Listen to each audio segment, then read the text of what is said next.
Hello, friends. How are you? I hope all of you are in good health. A very good evening to all of you. So, I welcome you all to another episode of Let's Explore. So, thank you so much for the love and support you have showered on episode 1, where I have discussed certain issues regarding the backbone and the role English and Hindi, both the languages, play in our daily lives. So thank you so much. So in continuation with the previous episode, I want to continue like this in second one. तो पुराने episode में, पिछले episode में, episode 1 में हमने discuss किया कि English और हिंदी जो ये भाषाएं हैं, ये हमारे लिए कितनी महत्वपूर्ण हैं। ये हमारी बैकबोन हैं और इनके बिना हम नहीं चल सकते। इन दोनों को हम साथ लेके भी चल सकते हैं। ये दोनों इंग्लिश एंड हिंदी जो हैं वो एनिमी नहीं है, लेकिन टाइम की नीड ऐसी है कि हम केवल हिंदी के भरोसे नहीं बैठ सकते। इंग्लिश भी आनी बहुत ज़रूरी है and we should be proud कि हम जो हैं we are not at the zero level in case of English. अगर हमें कोई और भाषा बोलने को बोल दी जाए, समझने को, पढ़ने को, लिखने को, for example any foreign language, for example French, Spanish, any language, क्या हम पढ़ पाएंगे? क्या हम समझ पाएंगे? क्या हम बोल पाएंगे? लेकिन कोई अगर हमें इंग्लिश बोल दे कि बोल लो, बोल पाएंगे, समझो, समझ पाएंगे और लिख पाएंगे। The thing is that we are not so much proficient और fluent in English. That is just the problem. ऐसा नहीं है, we need not to start from the zero level. Zero level से हमें स्टार्ट नहीं करना इंग्लिश में। तो ये बहुत बड़ी हमारे लिए एक उपलब्धि है या ब्लेसिंग आप कह सकते हैं कि हमें we need not to start from the zero level. तो अब क्या है, किसी भी भाषा को समझने का कुछ 3-4 लेवल्स होते हैं और अगर हम वो 3-4 लेवल समझ जाते हैं तो हमें पता चल जाता है कि उस भाषा की अंडरस्टैंडिंग में हम कहाँ स्टैंड करते हैं।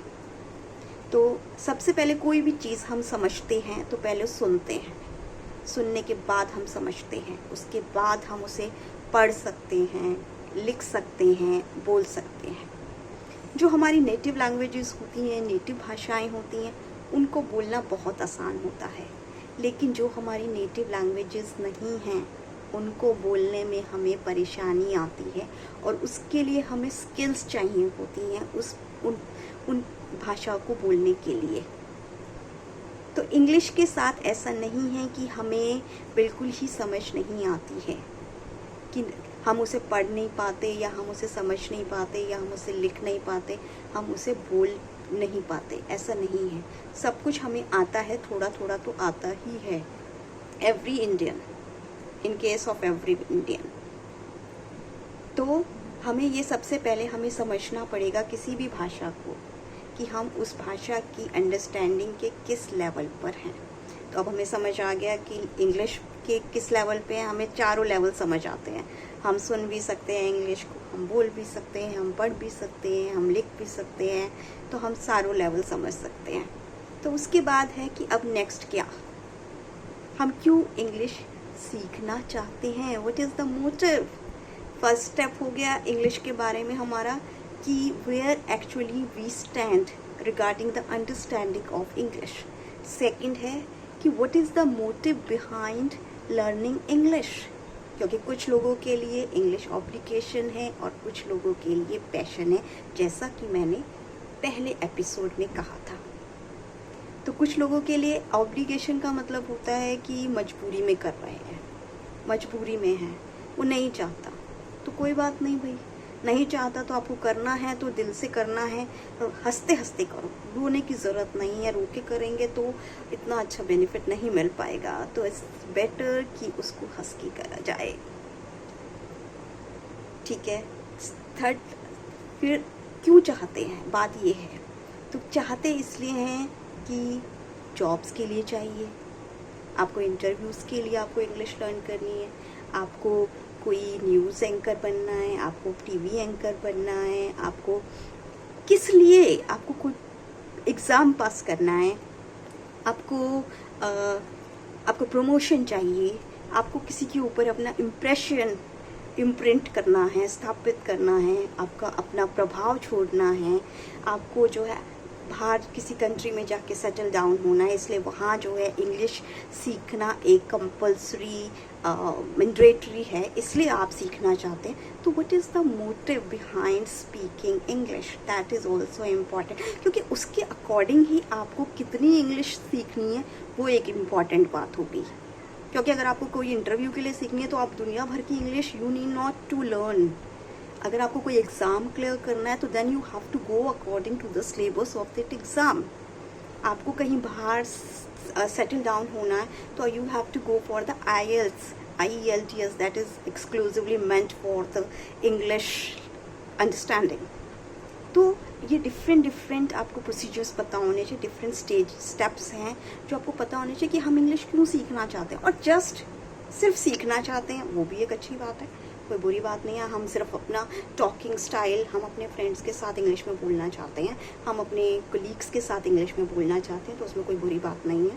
We need to speak with others in English so that हमें अच्छा लगता है। we just want to sound good in front of others, just that's it। फिर उसके बाद ये बात है कि हम और जो है क्या चाहते हैं।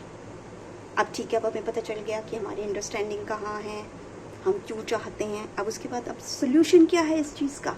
सोल्यूशन ये है कि instead of going for the large and big sentences, go for small sentences initially. अगर हम शुरुआत में छोटे छोटे सेंटेंसेस इंग्लिश के बोलेंगे तो हम ज़्यादा इंग्लिश के ऊपर अपनी पकड़ महसूस कर पाएंगे। और दूसरी बात यह है कि हमें एक एटमॉस्फेयर क्रिएट करना होगा जहाँ पर हम इंग्लिश को हम बोलें, क्योंकि जितना हम बोलेंगे, जितना हम प्रैक्टिस करेंगे, जितना हम इस बोलने के प्रोसीजर में रहेंगे, उतना हम इसको ग्रैस्प कर पाएंगे।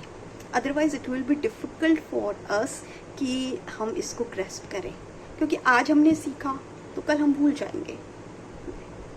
You need to be in continuous touch to be fluent in English. आपको इसके कंटिन्यूअस टच में रहना पड़ेगा। वो टच आपको कैसे मिलेगा? वो टच आपको तभी मिलेगा when you have a partner और you who can talk to you in English, or when you don't have any partner, जब आपके पास कोई पार्टनर नहीं है तो आप कहाँ से पार्टनर लेके आएंगे? तो आप क्या कर सकते हैं, आप फ़ोन पर अपना एक वीडियो रिकॉर्ड कर सकते हैं और in front of mirror you can speak on any topic. बच्चों की छोटी छोटी बुक्स लीजिए, उनको पढ़िए, try to improve or extend or expand your vocabulary. The more vocabulary you have, the more will be easier for you to speak in English. जितनी ज़्यादा आपकी इंग्लिश वोकेबलरी होगी उतना ज़्यादा आपको मज़ा आएगा इंग्लिश बोलने में, क्योंकि हम जब फ्लुएंटली बोलना या हम इंग्लिश बोलना शुरू करते हैं तो हमें वर्ड्स नहीं मिलते, we are falling short of words. तो वो वर्ड्स कैसे होंगे? मोस्टली जो हम वर्ड्स नहीं बोल पाते वो होते हैं वर्ब्स। अकॉर्डिंग टू मी, अगर हम दुनिया भर के वर्ब्स, अबंडेंस ऑफ वर्ब्स अगर हम सीख जाते हैं तो it will be a matter of बहुत कुछ चंद मिनटों की बात होती है, चंद दिनों की बात होगी कि हम इंग्लिश बोलने से दूर रहें। बहुत आसानी हो जाएगी हमारे लिए अगर हम वर्ब सीख जाते हैं। अगर फॉर एग्ज़ाम्पल ईट, खाओ, ड्रिंक, पियो, अगर हम इस तरीके के वर्ड्स सीख जाते हैं तो ये अपने आप में ही फुल सेंटेंस है। तो जो लोग कहते हैं कि grammar is not important, I think grammar important है to be fluent in English. Otherwise आपको जो है बोलेंगे तो आप यही सोचते रह जाएंगे whether I am framing the wrong sentence और एम आई करेक्ट और नॉट. So you need to build up a confidence, you need to have a strong command on your grammar, at least for the survival English. Survival English के लिए आपको survival grammar आनी चाहिए. ठीक है, तो क्या क्या पॉइंट्स हो गए? पॉइंट्स ये हो गए, सबसे पहले आपको पता होना चाहिए कि आप इंग्लिश की अंडरस्टैंडिंग में कहाँ स्टैंड करते हैं, फिर आपको क्यों इंग्लिश सीखनी है, और फिर उसके सॉल्यूशंस में ये है न्यूज़पेपर तो रीड कर सकते हैं आप, जो है बच्चों की बुक्स रीड कर सकते हैं, टीवी न्यूज़ देख सकते हैं, उसके बाद आप जो है वीडियो बना सकते हैं, एटमॉस्फेयर क्रिएट कीजिए to speak as much as English with your loved ones, with your family ones, with your friends, और if you don't have anybody then try to speak in front of mirror with your self only. So this is, और किसी की ज़रूरत नहीं है, it means you are your companion. तो आपको किसी की ज़रूरत नहीं है, आप खुद बोलिए, खुद सीखिए, सब कुछ आपको खुद ही करना है. तो you need not to be dependent on others to get fluent in English. और आजकल तो यूट्यूब का ज़माना है.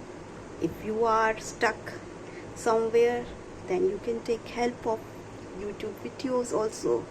सो आई होप ये वीडियो आपके लिए कुछ हेल्पफुल रही होगी, जिससे आपको थोड़ा सा मार्गदर्शन मिला होगा कि अगर हम इंग्लिश बोलना चाहते हैं तो हम कैसे स्टार्ट कर सकते हैं.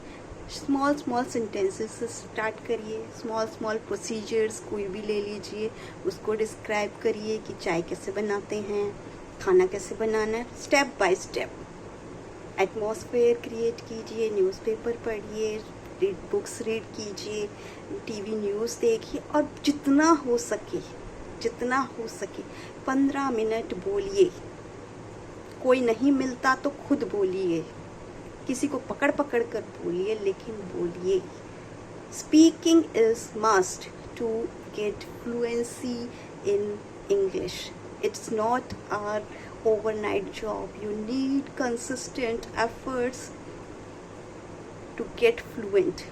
I hope that all of you will try this trick and you will succeed.